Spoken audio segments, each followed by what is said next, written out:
Movie की शुरुआत में हम लोग एक आदमी को देखते हैं जो कि पेंटिंग का काम करता है। उसके पिता एक चोर थे और वो भी अपने पिता की तरह एक चोर बनना चाहता था, लेकिन उस जमाने में चोरों के हाथ काट दिए जाते थे, इसलिए वो सजा से बचने के लिए पेंटिंग का काम शुरू कर देता है। इसके बाद हम लोग लोरेंजो नाम के एक लड़के को देखते हैं जो कि कुछ लोगों से बचकर भाग रहा था। वो एक गैमलर होता है और उसने अभी अभी जुए में जर्मीनो को हराया है, लेकिन जर्मीनो एक सरदार था और उसे अपनी हार मंजूर नहीं होती है, इसलिए वो अब लोरेंजो को मारना चाहता था और वो अपने आदमियों को उसके पीछे लगा देता है। लोरेंजो इन लोगों से किसी तरह भागते हुए अपनी टाउन पहुंच जाता है। वहां उसे उसके दोस्त मिलते हैं। ये लोग उसे बताते हैं अगर जर्मीनो के हाथ तुम आ गए तो वो तुम्हें जिंदा नहीं छोड़ेगा, और उसके फ्रेंड उसे इस शहर को छोड़कर जाने के लिए कहते हैं। इसके बाद वो एक घोड़े पर बैठ जाता है और वहां से जाने लगता है, लेकिन जर्मीनो को किसी तरह इस बात का पता चल जाता है और वो अपने आदमियों को उसके पीछे लगा देता है। लोरेंजो उसके आदमियों से बचता हुआ एक टाउन के करीब पहुंच जाता है जहां वो एक आदमी को देखता है जो कि एक डेड बॉडी को ले जा रहा था। लोरेंजो के पूछने पर वो आदमी उसे बताता है जिसकी डेड बॉडी को वो ले जा रहा है वो नजदीक के ही एक चर्च का गार्डनर था और उस चर्च में काफी सारी नन्स रहती हैं। उसकी बात सुनकर लोरेंजो के दिमाग में एक आइडिया आता है और वो सोचता है अगर वो इस मरे हुए आदमी की जगह वहां काम करेगा तब किसी को इसके बारे में पता नहीं चलेगा और उसे छुपने के लिए एक जगह भी मिल जाएगी। लोरेंजो उस आदमी से चर्च के बारे में पूछता है। वो आदमी उसे बताता है उन नन्स को ऐसा गार्डनर चाहिए जो कि गूंगा और बहरा हो, क्योंकि वो नन्स ऐसा आदमी चाहती थी जो ना तो कुछ बोल सके और ना ही कुछ सुन सके। उस आदमी की बात सुनकर लोरेंजो को काफी अजीब लगता है। इसके बाद वो वहां से जाने लगता है। इसके बाद वो जर्मीनो के आदमियों से बचने के लिए एक पेड़ पर चढ़ जाता है और ये सारे लोग लोरेंजो के घोड़े के पीछे चल देते हैं और वो लोग यहाँ से चले जाते हैं। लोरेंजो पेड़ पर चढ़कर उन आदमियों को चकमा दे देता है, लेकिन तभी जिस डाल पर वो बैठा होता है वो डाल टूट जाती है और वो काफी ऊंचाई से नीचे गिर जाता है और यहीं पर बेहोश हो जाता है। तभी कुछ नन्स वहां से गुजर रही होती है और ये लोग लोरेंजो को देखते हैं और ये लोग उसे अपने साथ ले जाते हैं। इसके बाद हम लोग उस पेंटर को देखते हैं जो कि चर्च में पेंट कर रहा होता है। वो अपनी पेंटिंग्स को पूरी करने के बाद पैसे लेने के लिए फादर के पास जाता है, लेकिन वो देखता है फादर को प्लेग की बीमारी है। उस वक्त प्लेग की बीमारी सभी तरफ फैली हुई थी। उस आदमी को यहाँ से कोई भी पैसे नहीं मिलते हैं। इसके बाद वो खुद ही फादर बन जाता है। इसके बाद हम लोग एक लड़की को देखते हैं जिसका नाम पेम्पेनिया है जो कि इस टाउन की राजकुमारी है, लेकिन हाल ही में उसके माता पिता की प्लेग से मौत हो गई। इस तरह से इस टाउन की राजा और रानी की मौत हो चुकी थी और अब पेम्पेनिया इस राज्य की राजकुमारी थी। पेम्पेनिया अब काफी अकेली हो चुकी थी। तभी वहाँ जर्मीनो आता है और वो पेम्पेनिया के बारे में काफी गंदे ख्याल रखता था। जर्मीनो उससे बोलता है वो खुद को अकेला ना समझे, वो उसका बहुत ख्याल रखेगा। उसकी बात सुनकर पेम्पेनिया उसे बोलती है वो अकेली बिल्कुल नहीं है, वो जल्द ही एक राजकुमार से शादी करने वाली है और उस राजकुमार का नाम काउंट है, क्योंकि मरने से पहले राजा ने पेम्पेनिया की शादी राजकुमार से करने का वादा किया था। जर्मीनो को ये सुनकर अच्छा नहीं लगता है क्योंकि वो पेम्पेनिया से शादी करना चाहता था। जर्मीनो यहाँ पेम्पेनिया से झूठ बोलता है और वो कहता है उसके फादर के ऊपर काफी ज्यादा कर्ज हो चुका था और उसने उसके फादर की बहुत मदद की थी, जिसकी वजह से राजा ने उससे वादा किया था वो पेम्पेनिया की शादी उससे करेगा। पेम्पेनिया को जर्मीनो की बात पर विश्वास नहीं होता है, लेकिन पेम्पेनिया उसे कुछ भी नहीं बोलती है और वहां से चली जाती है। इसके बाद हम लोग लोरेंजो को देखते हैं जिसे उठाकर नन्स चर्च ले आई है, जिसे नन्स उठाकर चर्च में ला चुकी है। वहाँ पे दो नन्स उसे छू रही होती है और ये लोग उसे लालची नजरों से देख रही होती हैं। ये लोग लोरेंजो को छूने लगती हैं और जगह जगह पे किस करने लगती हैं। लोरेंजो भी अब होश में आ चुका था, लेकिन वो फिर भी चुपचाप लेटा हुआ था और वो चुपचाप मजे ले रहा था। ये दोनों लोरेंजो के साथ मस्ती कर ही रही होती हैं। तभी इनकी मदर वहाँ आ जाती है। वो इन लोगों से लोरेंजो के बारे में पूछती है।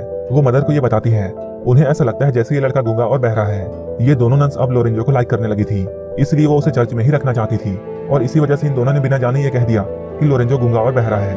उनकी मदर जब ये बात सुनती है तब वो भी बहुत खुश होती है और वो कहती है ये तो बहुत अच्छा हुआ, एक गया तो दूसरा आ गया, अब सबकी फिजिकल नीड पूरी हो जाएगी। लोरेंजो भी इन लोगों की बातों को सुनता है और वो समझ जाता है ये सारी की सारी प्यासी नन्स हैं और उसे यहाँ रहने में काफी मजा आने वाला है। यहाँ जो पुराना वाला गार्डनर था इन लोगों ने उसे भी अपनी फिजिकल नीड पूरा करने के लिए यहाँ रखा हुआ था, लेकिन इन लोगों ने उसे ज्यादा ही पेल दिया था, जिसकी वजह से वो बेचारा बेमौत मारा गया।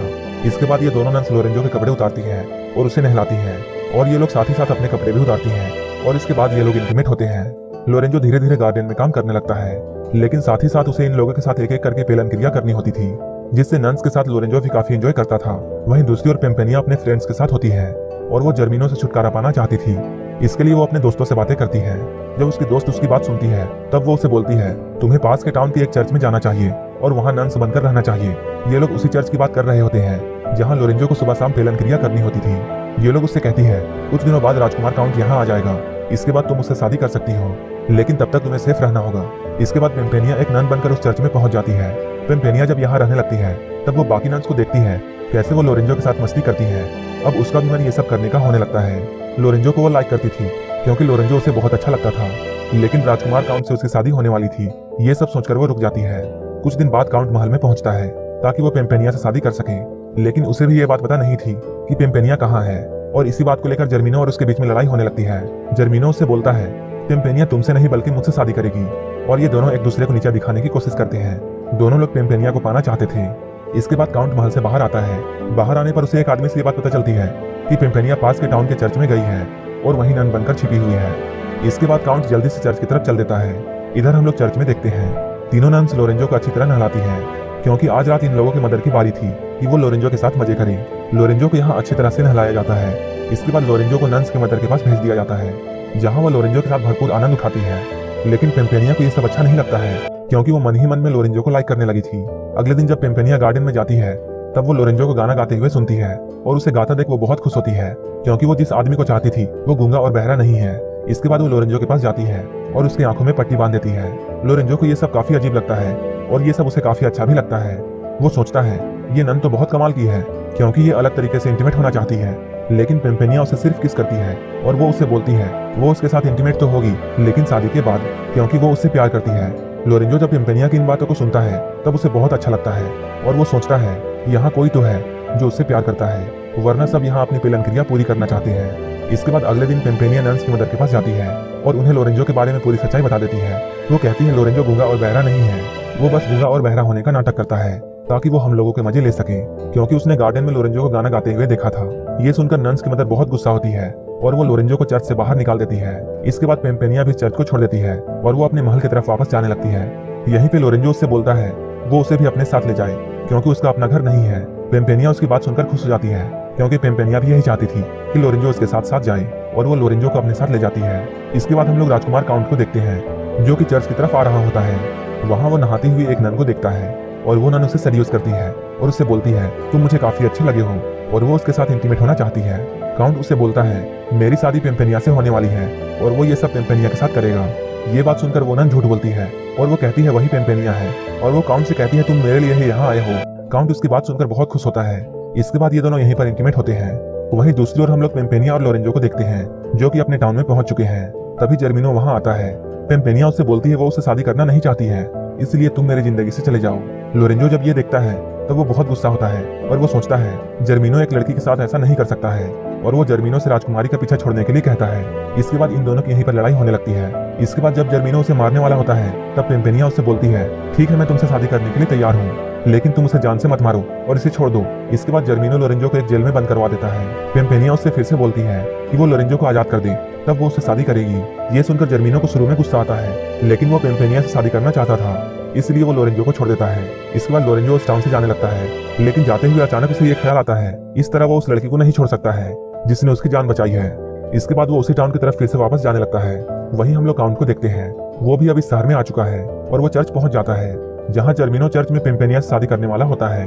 वहीं पर लोरेंजो भी आता है और वो काउंट के साथ मिलकर जर्मिनो के आदमियों से लड़ने लगता है, और ये दोनों मिलकर जर्मिनो और उसके आदमियों को हरा देते हैं। इसके बाद पेम्पेनिया काउंट के पास आती है और वो उससे बोलती है वो उससे शादी नहीं कर सकती है। ये सुनकर काउंट को कुछ भी समझ में नहीं आता है और वो सोचता है कुछ ही देर पहले पेम्पेनिया ने उसे शादी का वादा किया था, लेकिन अब वो ऐसा क्यों बोल रही है। इसके बाद पेम्पेनिया अपना चेहरा दिखाती है। काउंट उससे बोलता है तुम पेम्पेनिया नहीं हो, मैं जिस पेम्पेनिया से मिला हूँ वो तो दूसरी है, जो कि उसे रास्ते में मिली थी। उसी वक्त वो लड़की भी वहाँ आ जाती है जिसे काउंट पेम्पेनिया समझता था, और उसे देखकर काउंट बहुत खुश होता है।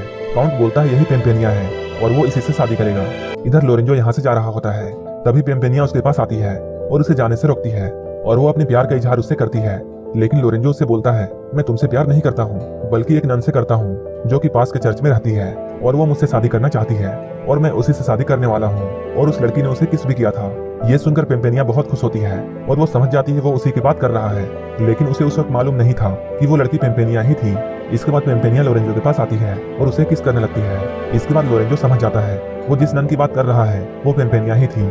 इसके बाद ये लोग एक दूसरे के साथ बहुत खुश होते हैं और यहीं पर इस मूवी की हैप्पी एंडिंग हो जाती है। अगर आपको ये मूवी अच्छी लगी हो तो एक लाइक जरूर कर देना, और ऐसे ही मूवीज के लिए मेरे चैनल को जरूर सब्सक्राइब